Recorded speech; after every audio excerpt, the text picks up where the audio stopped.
Hello there. This is Joe DuPont, down from Towanda, Pennsylvania,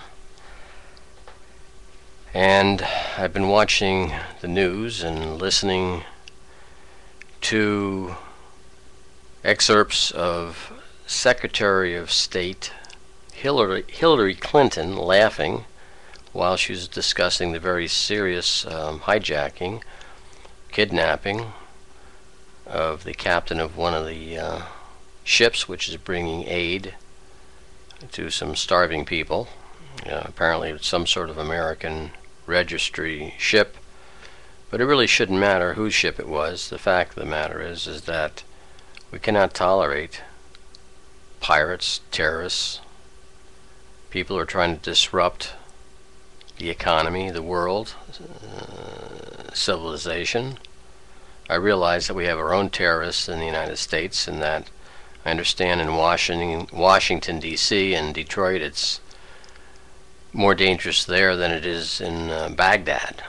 But we don't want to talk about that because we don't want to insult anybody or make anybody feel bad. We have some real problems in this country, and as I said, fortunately I live up in Pennsylvania, out in the boondocks. I only have an acre, but I can grow enough food on that acre to take care of myself and help feed some of my friends up there.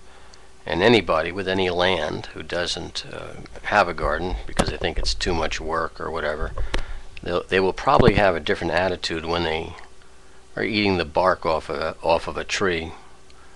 We're into some very serious times, and they will do everything they can to delay what's going to take place. But the more they delay it, as they have been for the last, 5 or 10 years, when it hits, it becomes even worse. The problem is essentially we don't manufacture anything more.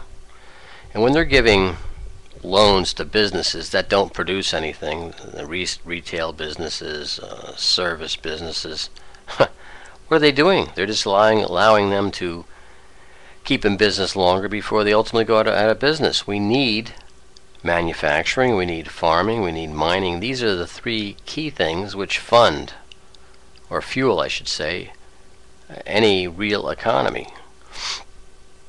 I've had discussions with this with some very learned people, and they just seem to think that we can just sell technology. I mean, we sell technology and then what do you have? I think it's a pretty arrogant attitude that you think that we're the only people who can create technology. No, that's not the case. There's some very brilliant people out there, and for us to think that we have the monopoly on being smart, that's not the point. We happen to have some great resources in the United States, but the environmentalists are trying to stop us from using those resources. I mean, everything is a pyramid game. Life is a pyramid game. The economy is a pyramid game. And eventually everything falls apart. So, this whole concept of funding businesses that actually don't do anything, that don't manufacture, take raw materials and make them into a finished product, add value. We don't need any more suntan parlors, and we don't need any more nail parlors that basically put initials on your nails. We need more farmers.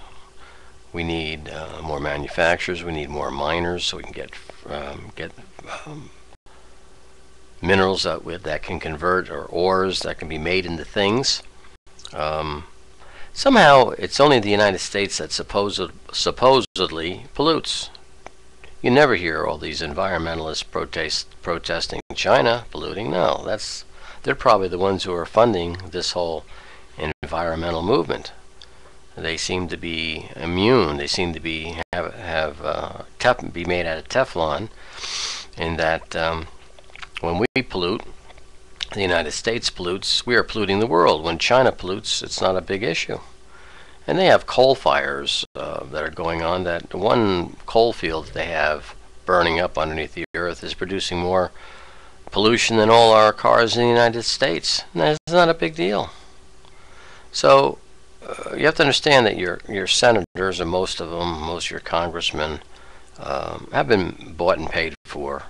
That's the reason why this is the first presidential election that I really wasn't worried about which one got in, because they were both bought and paid for. You can tell by the way they voted for the stimulus package, the bailouts of the banks, the whole thing.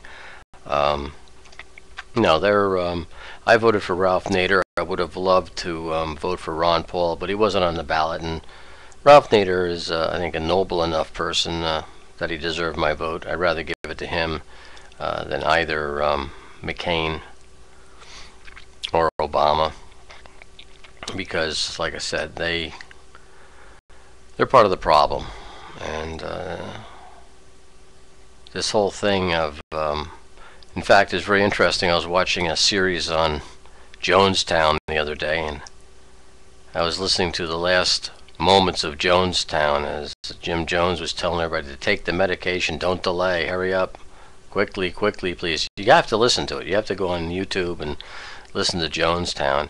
It's the same pap that Obama's telling us, take the Kool-Aid.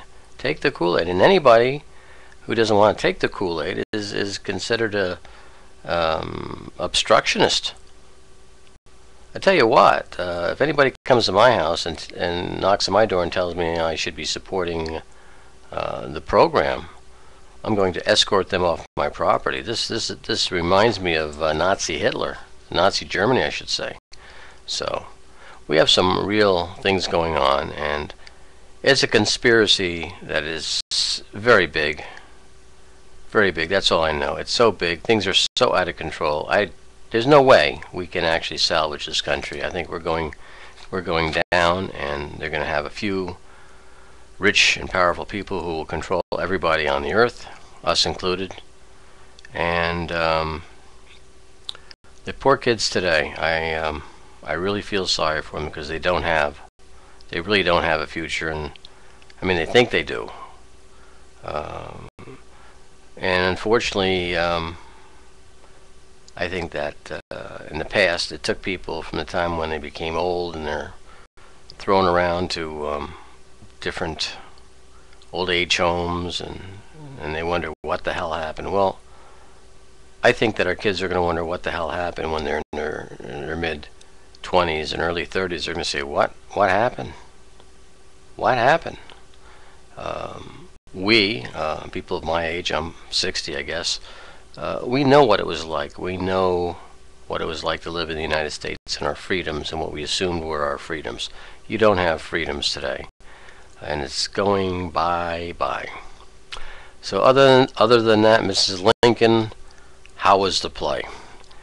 Take care, and regardless of how futile it is to be the opposition, the only dignity we do have is to not take the Kool-Aid. Take care. Bye-bye.